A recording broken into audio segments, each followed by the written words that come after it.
गोडी नाही, ज्ञान नाही, विद्या नाही, ती घेण्याची गोडी नाही, बुद्धी असून चालत नाही, तयास मला म्हणावं का? ओळखलत का? म्या सावित्री, सावित्री ज्योतिराव फुले. सातारा जिल्ह्यातील खंडाळा तालुक्यातील नायगावच्या खंडोजी नेवासे पाटलाची म्या कन्या. वयाच्या अवघ्या 9व्या वर्षी ज्योतिराव फुले नावाच्या माणसाशी माझं लग्न झालं न. हळूहळू मला कळायला लागलं की ज्या माणसाशी माझं लग्न झालं ना, तो एक साधा सुधारण माणूस नाही, तर या जगाला क्रांती देणारा एक सूर्यच आहे. त्या काळी बायांनी उंबरठा ओलांडायची पद्धत नव्हती. बाईच्या जातीनं कसं आपण बरं, आपलं घर बरं ना घरातील माणसं, स्त्री पुरुष उच्च नीच असा लई भेदभाव होता. आणि त्या सर्वांवर फक्त एकच उपाय होता, ते म्हणजे शिक्षण.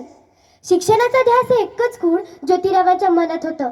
पण एकदा शिक्षणाचा प्रसार करत असताना फरन नावाच्या ब्रिटिश तुम्हाला शिक्षणाचा प्रसार करायचा आहे ना, so educate and woman first, because if a woman educated whole house will educated. पण तुम्ही माणसं वुमनला घराच्या बाहेरच निघू देत नाही. So bad mister Phule, so bad. झालं आले ते माझ्याकडं पाटीनं पेन्सिल घेऊन न मला म्हणाले, सावित्री आजपासून मॅथ तुला शिकवणार. झालं सुरू झाला माझा अभ्यास. काना मात्रा विलंटी अकार उकार बेक बे बेदुनी चार बेत्रिक सहा हाच ध्यास. मी लिहायला शिकले, वाचायला शिकले न काव्य सुद्धा रचू लागले.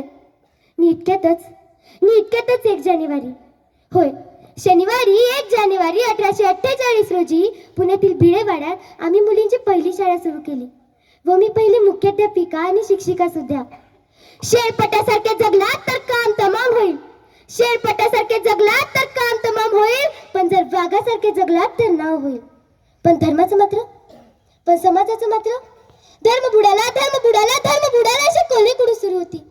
व एखाद्या सर्वसामान्य माणसाने शिक्षण घेतल्यास कोणता धर्म बुडतो हो? इतका टकला बसू शकतो का हा धर्म? व धर्मासाठी माणूस की माणसासाठी धर्म? शाळेत जाताना चिक्कल फेकलं मी सहन केलं, शेण मारलं मी सहन केलं, न थुंकलं तरीही मी सहन केलं. पण आता मात्र माझ्या सहनशीलतेचा अंत झाला होता. न इतक्यातच एक धतिंगळ माझ्या समोर येऊन म्हणतो, ये टवडे कुठे निघालीस? आधी आमच्या पोरीबाईंना शिकवणं बंद कर. तुला तुझी आबरू प्यारी आहे की ते शिक्षण?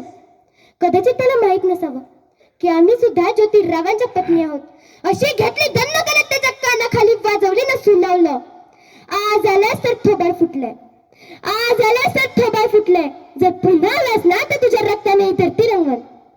स्त्री कोणत्याही जातीची किंवा धर्माची असो, ती नेहमीच बळी पडत आली आहे. व एखाद्या स्त्रीचा नवरा वारला म्हणून